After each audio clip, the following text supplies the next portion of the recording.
Desde Caracas, Venezuela, lo vamos a dejar de inmediato con los sonidos más relevantes de esta jornada informativa del miércoles 7 de febrero. El proceso de diálogo en República Dominicana el día de hoy ha entrado en un receso permanente, así lo ha informado el presidente de la Nación Caribeña, Danilo Medina, quien asegura que desde la oposición venezolana se presentó un documento el cual ni siquiera fue observado ni recibido por la delegación venezolana, que la noche de este martes firmó unilateralmente un documento. El presidente Danilo Medina de República Dominicana adelantaba o aseguraba que ya se había concretado en el calendario electoral una fecha tentativa para las elecciones presidenciales, que sería el 22 de abril, pero vamos a dejar que sean los principales sonidos de esta jornada de diálogo que se dieron para que ustedes escuchen la información de primera mano.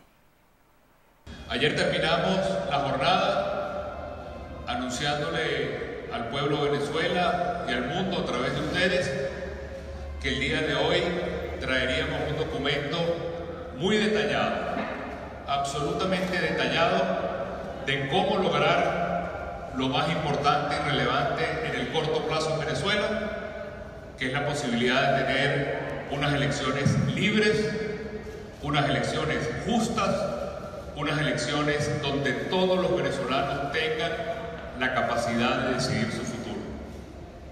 Es un documento absolutamente equilibrado. Es un documento cuyo único propósito es aumentar y darle derechos a los venezolanos. Hemos recibido la noticia verdaderamente insólita e increíble que el gobierno venezolano se marchó y que ni siquiera quiere recibir el documento que nosotros presentamos hoy. Eso no nos parece que esté compadeciéndose del sufrimiento, la ansiedad y la angustia del pueblo venezolano. El gobierno tenía que quedarse aquí a escuchar y a seguir implementando los derechos que están puestos allí en ese documento para darle al pueblo venezolano una solución. Emplazamos al gobierno a que no cometa el paso absurdo de seguir convocando acciones unilaterales y elecciones unilaterales. Solamente con un proceso equilibrado, transparente, justo y acordado por todos los venezolanos es que se puede tener confianza en una elección presidencial. Nicolás Maduro no es dueño de la democracia en Venezuela. Son los venezolanos los dueños de la democracia en Venezuela. Y ellos tienen que ser respetados. Y por eso nosotros le hacemos el llamado al gobierno a que no cometa el error de ningún paso unilateral, inconsulto, sino que hagamos lo que está en la ley y en la Constitución. A los 84 detenciones que han ocurrido desde enero hasta ahora, y de las cuales 53 personas se mantienen aún detenidas. No son todavía calificadas como presos políticos porque todavía no han sido privadas formalmente de libertad, pero hoy encarceladas personas nuevas en 2018, de este número de detenidos hay 53. Ven, hay un tema fundamental que debemos seguir insistiendo, que es que 22 civiles han sido presentados ante tribunales militares. Sigue existiendo la presentación de civiles ante tribunales militares, el uso de la jurisdicción militar para encarcelar a civiles. Y debo referirme a dos cifras importantes. Solo en el gobierno actual, es decir, del año 2014, han existido 1.325 presos políticos, es decir, un número acumulado de presos que supera cualquier expectativa que hubiésemos tenido. Y en la historia, esta es la mayor cantidad de presos políticos que ha existido en Venezuela desde el año 2014 hasta el presente. Es decir, en estos 3 años, definitivamente es el gobierno con la mayor cantidad de presos políticos que ha habido en Venezuela. Estamos hablando además de 12.098 detenciones con fines políticos desde el año 2014. Para que haya un diálogo, una negociación que debe apoyarse, que el Foro Penal apoyaría si es correcta técnicamente, además hablando, debe presentarse como precondición siempre la liberación de todos los presos políticos, como precondición, porque lo que ha ocurrido o lo que ocurrió en el diálogo, lo repito, lo que hemos dicho, es que más que obtener liberación de presos políticos, lo que se obtuvo fue cese de la liberación de presos políticos y mayor persecución y mayor encarcelamiento, porque se utilizan los presos políticos como fichas de negociación, como utilidad política, y pues evidentemente si tú colocas a los presos políticos como puntos de negociación, lo que ocurre es que el gobierno dice, bueno, si esto es un beneficio, pues los retengo o encarcelo más para obtener beneficios políticos, ciertamente. La cantidad de presos políticos en el país han aumentado. Este año, lamentablemente, tenemos un saldo en la actualidad de 373 presos políticos. Presos políticos que han sido estudiados cada uno de sus casos y que comprenden varias clasificaciones que hemos establecido luego del estudio concienzudo de cada una de estas causas. Nosotros tenemos presos políticos en Venezuela, los llamados presos de conciencia, aquellos que han estado tras los ideales que los mueven, que no son otra cosa que la defensa de la democracia, de la Constitución y de las leyes en el país. Tenemos presos políticos, pero que son presos del poder, que son aquellas personas que se mantienen detenidas porque simple y llanamente le conviene a alguien que esté en esa condición. Contabilizadas todas estas personas, tenemos un universo que lo podemos demostrar con los gráficos que hemos traído el día de hoy para ustedes. Hay 235 personas de la sociedad civil. Existen 82 militares hasta el día en que fue contabilizada esta cuenta. Hay 17 políticos, 22 estudiantes, 13 policías, 30 mujeres.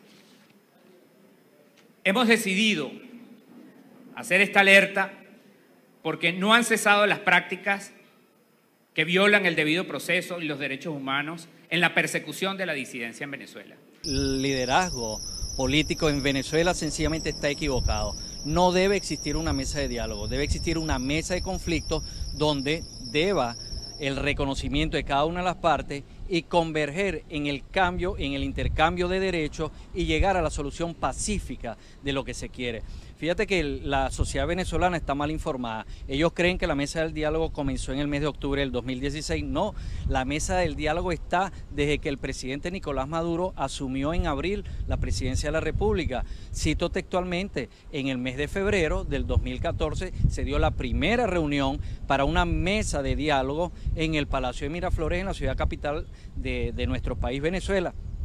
Y desde el 2014 hasta acá vamos a cumplir 4 años y no se ha resuelto ni un problema social, ni un problema político. Siguen las diferencias entre cada uno, el gobierno intentando alargar su postura de gobierno y quedarse en el mandato, y la oposición intentando dejar de ser oposición para asumir gobierno. Yo realmente no creo en el diálogo. No están dadas las condiciones para un diálogo, porque cuando tú te sientas en una mesa de diálogo, primero debe haber respeto entre las partes, y las partes no se respetan. El gobierno plantea una cosa, pero vemos cómo le ordenan al CNE a través de la constituyente fijar las fechas de elecciones, adelantarlas, cuando es costumbre en Venezuela en el mes de diciembre celebrar las elecciones presidenciales. ¿Por qué hay que adelantarlas? ¿Por qué ese afán del gobierno? Bueno, créanme que el cuarto de guerra de ellos saben que lanzando unas elecciones el 4 de marzo o el 8 de abril, que son las fechas tentativas, tendrían todas las condiciones para ganar,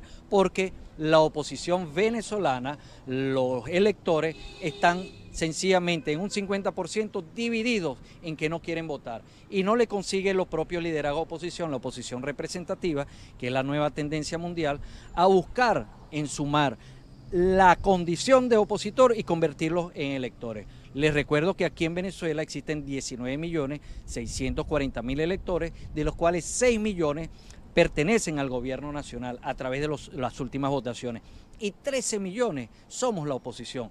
Pero el liderazgo de oposición no ha conseguido la fórmula en convertir esa intención de voto en electores como tal.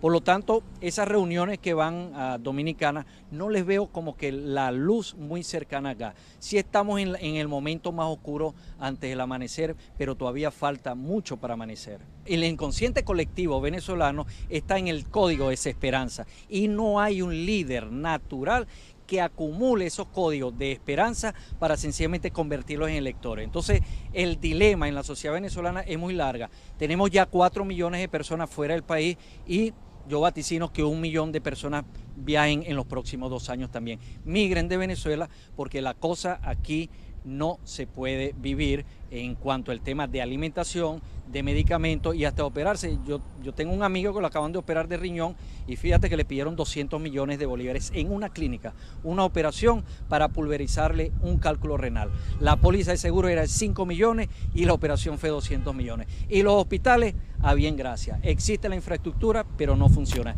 Entonces ese es uno de los pequeños problemas que tenemos en Venezuela. Imagínate el problema financiero y el problema delincuencial, porque el dilema de Venezuela, que no es un problema político ya, es un problema antropológico, criminógeno y existencial, porque tenemos un Estado deleterio que se encarga de destruir todas las instituciones y una sociedad criminógena un 85%, porque aquí cualquiera te saca los ojos por un papel toalé, por una ketchup, por una mantequilla, lo dolarizan y no les importa que te estés muriendo, Stephanie, pero ellos tienen que vender el producto a como les venga la gana. El presidente Nicolás Maduro en la intención de voto está por encima de Lorenzo Mendoza.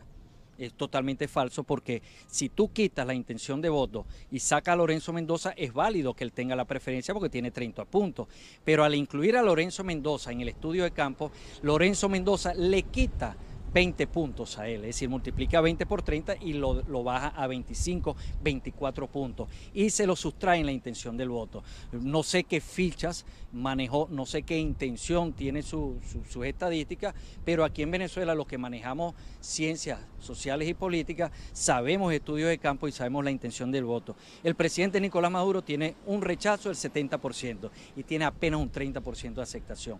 Lo que falta aquí es codificar un líder unitario para sumar 40, 50 puntos a favor de la oposición y desplazar la intención de voto hacia allá. Pero voy más allá, vaticinando. El dilema no es si la elección se celebra este año o no. El dilema es el poder que se dio la constituyente Perro Caliente en Venezuela, que está vigente hasta agosto del 2019. Y ahí es donde yo me hago la pregunta. El que gane, Lorenzo Mendoza, a quien coloquemos acá, gana.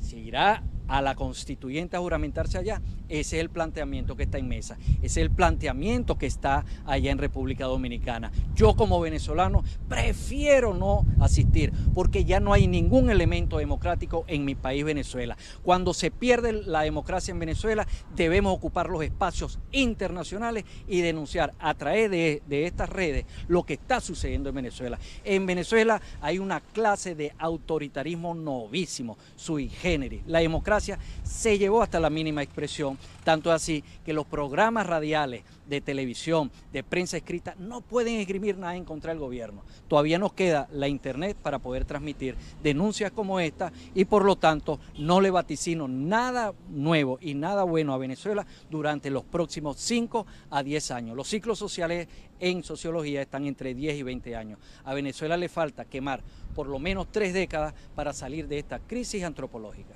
La reiterada negativa del ministro de la Defensa y del comandante de la Guardia Nacional ante la Comisión de Seguridad y Defensa de la Asamblea Nacional, quien ha requerido su presencia a los efectos de conocer la participación de miembros de este componente militar en los hechos acaecidos en el Junquito, donde perdió la vida el ciudadano Óscar Pérez y otros venezolanos. Recibimos una denuncia por parte de la organización Redes del Estado Táchira, donde manifiestan tener conocimiento del extravío de municiones y otros componentes del parque de las guarniciones y de los comandos que están a lo largo y ancho de la frontera de los estados Táchira, Barinas, Zulia, Apure, Amazonas y Bolívar.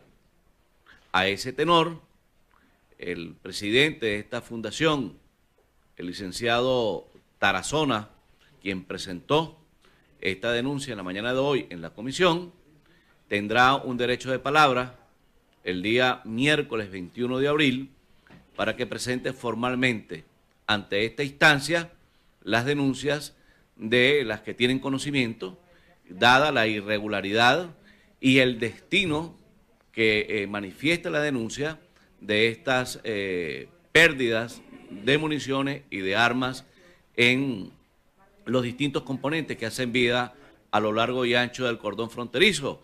Manifiesta el denunciante que supuestamente estas armas y estas pérdidas tienen como destino grupos de irregulares que hacen vida en la frontera. Así las cosas, entonces esperamos que el próximo 21 se amplíen estas denuncias que ha formulado el licenciado Tarazona y la comisión entonces inicie a través de una de sus subcomisiones las investigaciones a que tenga rigor luego de valorar la denuncia del licenciado Tarazona. Estamos aquí frente a las instalaciones de Maciza haciendo una protesta por el despido de 65 trabajadores de forma injustificada, ya que normalmente cuando había un vencimiento de contrato de las personas que prestaban servicio a través de una empresa de servicio, procedía nada más una sustitución de patrono y no un despido de los trabajadores. Nadie le ha dado la cara a estos trabajadores qué va a pasar con sus tiempos de servicio aquí en planta, que tienen entre 12 a 18 años de servicio dentro del complejo. La mayoría de estas personas son mujeres que son padres y madres, que son técnicas de hogar, como las pueden observar aquí, que han dado parte de su vida por esta empresa.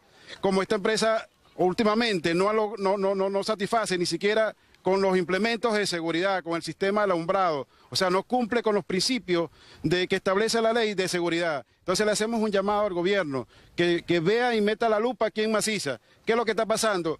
Que la gerencia general y el presidente acá no está cumpliendo con lo que establece la ley y los reglamentos. Hasta ahorita está vacío, incluso si pueden buscar los compañeros allí, las diferentes gerencias le han dicho a los trabajadores que cada quien debe lavar sus platos, sus cubiertos, deben barrer sus oficinas, deben pasarle su trapito a cada oficina, y porque ya no va a haber personal de servicio. ¿Me entiendes? ¿Los realizan son servicios generales? Servicios generales de diferentes tipos desde limpieza, pintura, reparación de tuberías dañadas, hay diferentes faenas que realizan los trabajadores. ¿Hace cuánto ocurrieron estos despidos? Esto ocurrió desde el día miércoles, que ellos vinieron a su trabajo normal y no le dieron ingreso porque le dijeron que ya no laboraban con Maciza. Ya recogimos una serie de firmas y documentos, nos pidieron un informe de esto lo vamos a llevar a Caracas también, a quien se lo tengamos que entregar, porque no puede seguir que sigan haciendo acciones ilegales y cuestiones que pongan en desmedro la cuestión de los trabajadores, pues, nos pongan en riesgo. Tenía 11 años de trabajo laborando en esta empresa en un lugar fijo y llego a mi sitio de trabajo y ya no soy notificada que no puedo pasar. Entonces nos consideramos, somos madres y padres de familia que verdaderamente necesitamos el empleo, el trabajo, donde nosotros no nos han dado, como decir, una oportunidad alguna para votarnos o para nosotros defendernos, porque primeramente no sabemos por qué están tomando esta gran decisión de ellos, porque son de la parte de la empresa que está tomando esta decisión. Entonces que salga alguien que dé la cara y que hable con nosotros verdaderamente, que eso es lo que nosotros queremos que nos dé, porque tenemos nuestra necesidad en nuestro hogar, nuestros hijos necesitan el alimento, necesitamos nosotros, cada uno de nosotros que estamos aquí, necesitamos, porque somos padre y familia de un cuadro familiar de 5 o 6 muchachos que necesitamos, y viendo lo que está pasando en el país, nosotros verdaderamente necesitamos nuestro puesto de trabajo. Hasta que no venga alguien directivo a hablar con nosotros no podemos quitarnos de aquí. Porque nosotros verdaderamente queremos una respuesta de parte de Maciza. Y nosotros queremos también, entonces aquí aprovechamos a exigir, entonces que nos pasen la empresa Maciza completa, porque ya tenemos 10 años ya trabajando en un trabajo fijo, continuo allí. Entonces ya le exigimos entonces que nos pase, en vez de pasarnos como una contrata, como venía haciendo, que nos pase directamente a Maciza. Salgo a las 5 de la mañana para llegar a este lugar. Tengo un transporte, pero ya cuando ya se definió esto, ya no me pasan buscando por ese transporte. Entonces ya Maciza pasa correo que nosotros no nos podemos montar en ninguno de los transportes. Entonces ya nosotros por lo menos ya para llegar a este lugar tenemos que llegar como Dios nos ayude. Nosotros llevamos un proceso de tercerización. Cuando salió la tercerización, la Inspectoría de Puerto Ordaz, antigua Inspectoría de Puerto Ordaz, sacó un dictamen decretándonos que no somos tercerizados, pues. Y nosotros metimos un amparo y una anulación de la providencia administrativa ante los tribunales. La empresa, evadiendo lo que es la tercerización, pues ha tomado esta decisión de sacarnos, pues, de aquí del complejo. Nosotros hemos ido a Caracas, hemos hablado con el ministro, hemos hecho una serie de reclamos porque somos trabajadores tercerizados. Primero porque la ley nos ampara con respecto a la tercerización, porque nosotros somos trabajadores fijos y permanentes. ¿Cuántos años tienes aquí? 12 años de servicio dentro del complejo. Eso quiere decir que soy fijo y permanente dentro del complejo. Lo que más irritó a esta gente fue ese video que yo saqué con motivo del 23 de enero, no sé si tú lo viste, ¿no? Sí, cómo no. Fue una cosa que se hizo en un estudio más o menos bien editado, sí, ¿no? bien preparado, bien pensado. Parece ser que eso irritó mucho y molestó mucho a esta gente, ¿no? O a un sector. Entonces lo tenían ahí en la lupa. Pienso. Bueno, perdóname. También me han estado diciendo desde hace varias semanas que yo soy un hombre peligroso, que yo estoy conspirando, que no sé qué. Yo se los he dicho públicamente, mira, yo no conozco ningún militar activo. Como para estar conspirando. Conspirar, se conspira con militares activos, no con militares retirados. Hay un grupo muy importante que es el Frente Institucional Militar. Sí. Ellos abiertamente, ellos actúan sin esconder nada. Y ahí hay una lista muy larga de oficiales muy meritorios, ¿verdad? Sí. Pero esos no pueden dar golpes. Esos no tienen mando de tropas ni tienen armas. Ellos orientan, tratan de orientar, tratan de llamar la atención dentro de su institución, claro, de las cosas que están pasando y que no deben seguir pasando. ¿Cómo está orientando usted a los políticos venezolanos? Quizás como está orientando usted a esta generación con sus palabras. Por lo menos es el deseo, ¿no? Uno intenta hacerlo. Lo que pasa es que no siempre se escucha la voz de los viejos, la voz de la experiencia. Yo siento ruido porque yo me despierto de noche, entonces veo televisión, mando unos Twitter, y sigo durmiendo. Entonces el ruido creo que son unos ladrones. Entonces despierto al dueño de la casa y bajamos y lo que vemos a través de los ventanales de la cocina son unos tipos vestidos de negro. Ellos habían saltado la pared de la calle, se habían metido y estaban rodeando la casa internamente, pero no podían acceder al interior de la vivienda. Entonces ahí le dijeron que abriera la puerta. Encañonado con un arma larga, a través de una ventana. Yo le digo, no, baja el arma, y te la abro. Entonces yo pensé, bueno, estos vienen a visitarme a mí, claro. Y mandé el mensaje que tú debes haber leído. Sí, como no, el SEBIN está en mi casa, vinieron a buscar. Me llevan al helicoide y me llevan a un sitio donde comienzan a interrogarme, me toman una foto de frente y de perfil con el nombre y mi cédula adelante. Pues. Un reo, pues. Sí. Bueno, yo les dije a quienes llegaron allá, mire, ustedes están violando la ley, ustedes lo saben, ¿no? Para entrar a esta casa, como entraron ustedes, tenían que tener una orden de allanamiento firmada por un juez. Y no entrar por unas paredes. Y para llevarme a mí, tenían que tener también una orden judicial. No, todo eso está allá. Sí, pero es que tenía que estar aquí, no allá. Estos fueron parte de las informaciones más relevantes de esta jornada informativa que, por supuesto, tuvieron la cobertura de BPI TV, quienes estamos muy atentos ante cualquier pronunciamiento que pueda surgir del Consejo Nacional Electoral de acá de Venezuela para formalizar y oficializar una fecha para las eventuales elecciones presidenciales que deben realizarse antes de que finalice el mes de abril. Desde Caracas, Venezuela, yo soy Manuel Fajardo y esto es BPI TV.